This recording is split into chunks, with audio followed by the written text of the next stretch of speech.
Congratulations on your achievements. We've got together on a number of occasions this year, and we've talked about the initiatives.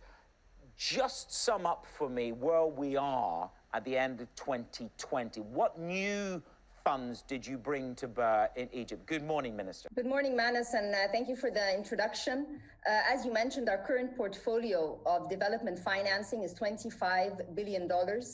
They are split up into 377 projects, multi-sectoral, and what we were able to do in 2020 is secure another $9.8 billion, 3.2 of which go to the private sector, and they are also split up across various sectors within the economy. Well, let's just talk a little bit about that. $9.8 billion is what was achieved this year. I know that electricity, transport, health were some of the core areas that you're focusing on. Where have been the biggest beneficiaries this year? So, you know, Manus, there was a fear at the beginning of 2020 with COVID that countries were going to be derailed from their sustainable development goals, which were the common denominator across all nations in 2015. And what we tried to do is to march ahead with the SDGs across projects. So as you mentioned, housing, transport, renewable energy are some of the very important sectors that have got big tickets of funding. We also have social protection, agriculture, environment, small and medium enterprises are others as well. So there has been a diversity with respect to the sectors that benefit from this type of financing. And something else which is quite important is that they are done with different development partners. So you have the multilaterals, World Bank, EBRD, EIB, African Development Bank. You also have the bilaterals, if they're AFD, USAID, etc. And this really means that we have been pushing ahead with our multilateral agenda as well. There was, again, fear at the beginning of 2020 that countries would be isolated, that multilateralism was sort of, in the back burner. And you and I had a talk during the New Economy Forum this year. And I was mentioning that multilateralism is alive, is there, and no country can do it on its own. And that's something that you've touched on a couple of times. You said multilateralism is alive and well, but can I come back to you and say, look, you've roll called a lot of agencies there. What was the hardest part, or what is the most demanding thing that they ask you for that you've got to deliver? I find that working with our development partners is an opportunity. And this is what we tried to showcase in our annual report. It was just issued last week. And it is named or titled International Partnerships for Sustainable Development, Writing the Future in a Changing Global Dynamic. And why do I say it's an opportunity? It's an opportunity to show that a country such as Egypt, which has very important development financing across projects, has done well in the past. And that's why there was enthusiasm to bring in more funds across different sectors to push ahead with this agenda. And all of this comes under the umbrella of what I have named economic diplomacy and the principles of economic diplomacy. To sustain the momentum into 2021, all stories and all ministerial portfolios are obviously going to be reliant on what happens with COVID and what happens with vaccine. I want to get a sense in Egypt, in your role, International Cooperation Minister, have you been talking to any agencies on financing for vaccine for Egypt? Before I talk about the vaccine, if you take a look at the report, and there's an annex which is very elaborate on which sectors got what type of financing. Health is there. There's a whole chapter on that, and you can see that with the World Bank, we've rolled out universal health insurance. There's also been work with AFD, with the Japanese, with the Chinese. And really, the first multi-stakeholder platform that we held in 2020 was for health.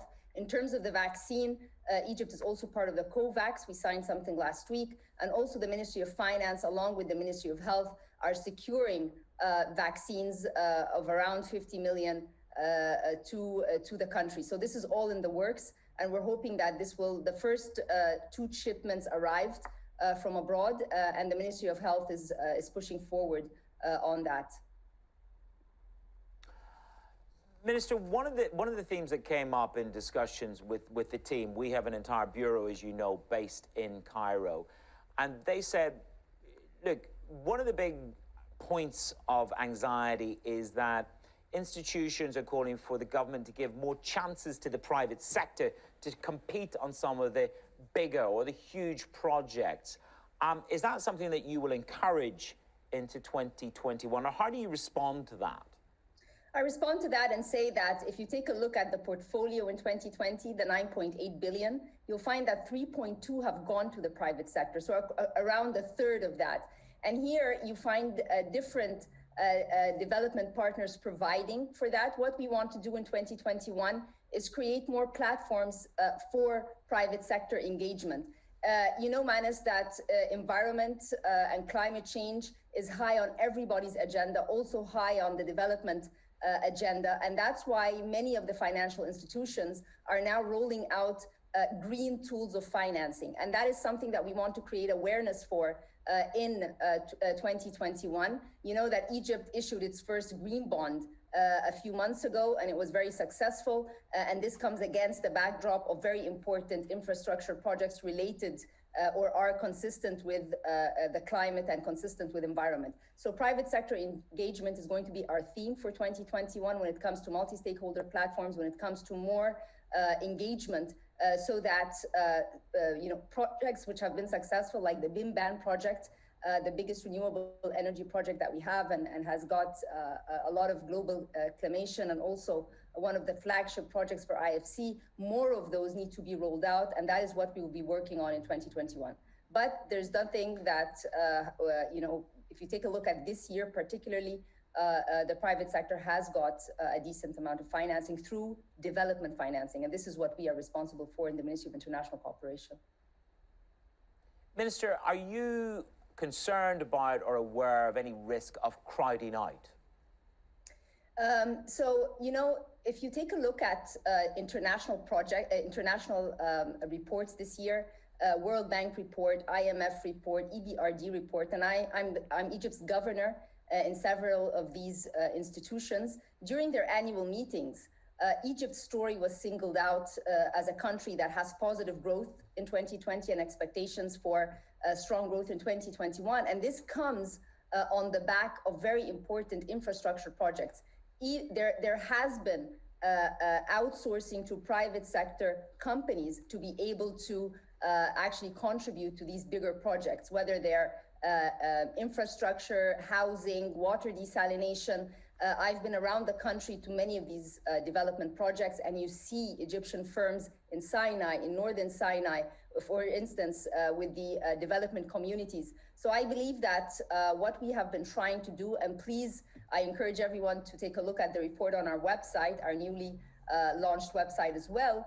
What we try to do there is basically shed light on what we call global partnerships narrative, people at the core, projects in action, and people and the purpose as the driver. And there you find that we identify for each project how it was carried out, and the private sector for sure has been quite instrumental.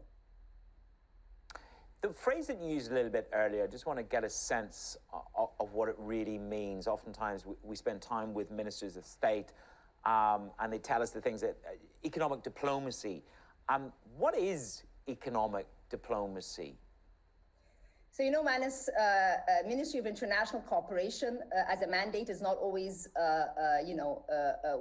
fully understood. If you say Minister of Transport, people know what they're doing. Minister of Health, people know what they're doing. When it comes to international cooperation, I wanted to give a shorthand of like, what is it that we are engaged in. We are responsible for Egypt's economic diplomacy. There are principles of economic diplomacy. First is engagement with all development partners globally, and we do that in multi-stakeholder platforms where we have line ministries with us explaining what the future projects are and trying to collectively engage the world with us on that.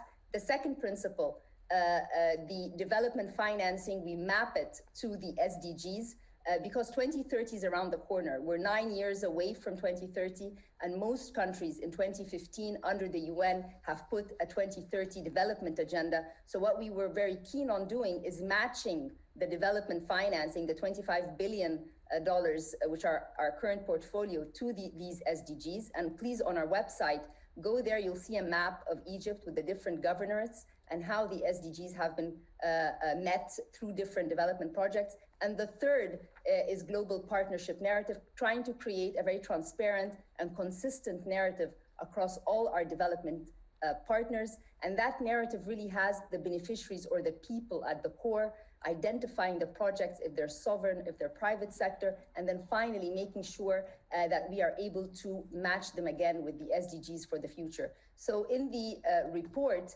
you will find an appendix which includes our current portfolio matched to the SDGs as well. So economic diplomacy is a term which I believe has come very much into the center of 2020.